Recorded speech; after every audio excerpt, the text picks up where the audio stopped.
हे friends, आज हम बनाने जा रहे हैं चटपटी टेस्टी पोहा। तो और हमको बहुत कम समय था फ्रेंड्स इसके लिए, तो हमने झटपट से इसके लिए प्याज और टमाटर और आलू सारा कुछ अच्छे से कट करना शुरू कर दिया था फ्रेंड्स। और सारा का सारा जो है हम जो है हाथ से ही वीडियो शूट कर रहे हैं। कोई ट्राइपॉड का यूज़ नहीं कर रहे हैं, इसलिए हम बहुत नज़दीक से दिखा रहे हैं आपको। और फटाफट हमने धो के कढ़ाई में डाल लिया है, देख पा रहे हैं। तेज पत्ता, प्याज, आलू, मटर, मिर्ची सारा कुछ हमने डाल लिया है फ्रेंड्स। और इसके बाद फ्रेंड्स हम डाल देंगे टमाटर कटा हुआ।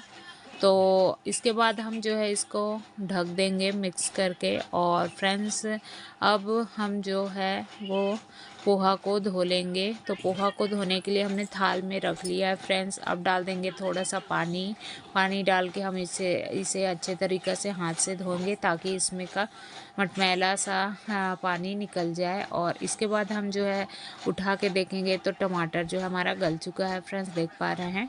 और अब हम इसको मिक्स कर देंगे एक दूसरे में। और ये हो चुका है अच्छे से मिक्स फ्रेंड्स। और इसके बाद जो है हम इसको